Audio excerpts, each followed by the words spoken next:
travel is, in many people's eyes, often deemed a bit of a delicacy in some respects. It's a luxury to go traveling, isn't it? And I certainly used to feel that way. I put off long-term travel for about 10 years. I think there are a lot of reasons for that, a lot of subconscious reasons that stopped me from wanting to do it. That being one of them, feeling like it was probably going to be too expensive, but maybe just using that as really an excuse when subconsciously maybe I just felt like I hadn't earned it in some way, I hadn't secured myself domestically, I hadn't got a house yet. There's also an element of maybe social pressure. Invariably, when we even as much as go on holiday, especially if you're in the corporate environment, right, corporate office, you know how it is. Oh, all right for some, isn't it? Oh, how long are you going for? Oh, lucky you.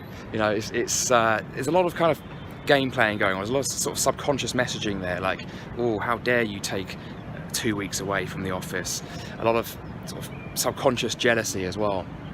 There's a lot of really subtle social pressures that really just kind of keep us in our place and deter us from doing what we really need to do and want to do. A lot of these point to this feeling of travel being some kind of luxury, and something that we feel like we really have to go through a lot of pain before we can even think about entertaining it. Like, certainly in my own mind, this is something I talk about a lot because it's something I've really suffered from. It's a long-standing piece of conditioning that I feel in myself, and I absolutely know extrapolates to other people as well. And that is like this idea that you only get out of life what you put in, and if you don't go through a shitload of pain first, then how dare you even think about going and having the ultimate pleasure that is travel. Now, not even that, like, we should only merely reward our time. No, we need to justify the use of our time. We need to get more out of it than we put in. And travel, for me personally, and I know for a lot of people, is one of the primary ways of doing that. When I finally decided to go traveling, when the conditions just aligned themselves in such a way that it just became the right thing to do, I knew it was the right thing to do, I felt the pull, it ended up being the single best decision I ever made. Can't imagine ever not doing it now. But it's still not normal, whether we're talking about going for a holiday, even that is subject to feelings of naughtiness, let alone going traveling long term, such as a gap year or for many weeks or even months. And certainly if we want to go full-fledged digital nomad, and by that I mean being on the move, traveling for an indefinite amount of time, whilst contributing value, whilst making money as we go, which is absolutely a viable life choice because there's loads of people doing it. But because a lot of us aren't necessarily associating with people who do that, because we're not doing it ourselves, let's be honest, right? It's all about location. We don't see it that way. And so subconsciously we put our barriers, and consciously we might use other excuses, rationalizations, one of which is often cost. I want to just put that to one side right here, right now.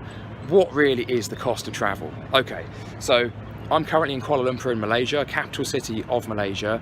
It's one of my favorite cities around the world because I think it strikes a very nice balance between quality of life and the cost of living. There are way more expensive places, there are also way more decrepit places than here. In terms of quality, it's not that far behind places like London. There is a noticeable difference, don't get me wrong, there's a lot of holes in the pavement, that sort of thing. You don't expect the government to necessarily look after you here, right? You need to be the master of your own destiny in all places. Rights are generally an illusion, and that becomes way more obvious when you come somewhere like this. Generally speaking, it is pretty safe, however. You don't really see a lot of crime. You certainly don't hear of a lot of violent crime, right? So here in Malaysia, in Kuala Lumpur, which is the most expensive part of Malaysia, you can live comfortably for around 50% or less of what it would cost you to live in somewhere like London, New York, Singapore, Paris, Hong Kong. 50% or less.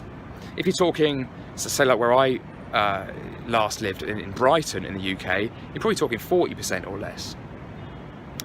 So, what are your monthly earnings, or what are your monthly spendings, outgoings?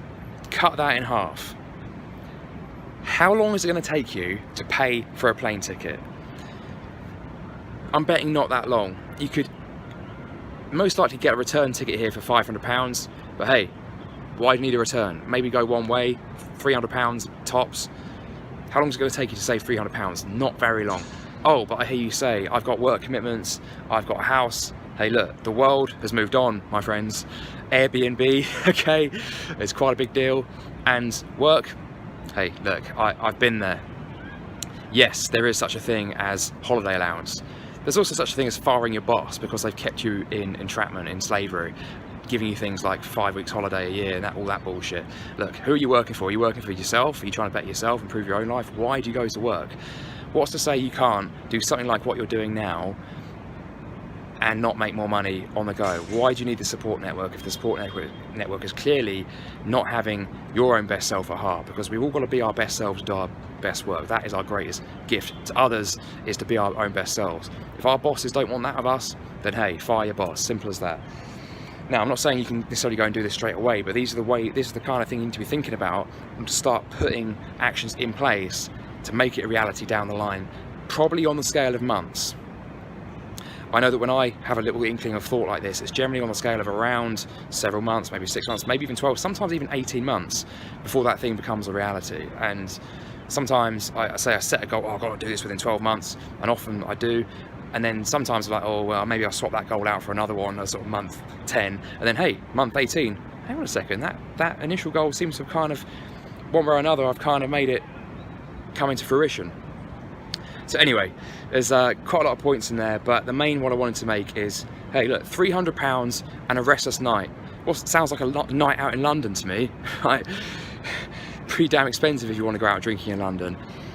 And whilst I'm on point, maybe don't spend so much on alcohol when you go out clubbing. Just a thought. Do you truly get utility? Do you truly get value for money on that? Maybe you do, but maybe something worth thinking about. There you go, guys. I hope that was useful. I should chat to you next time.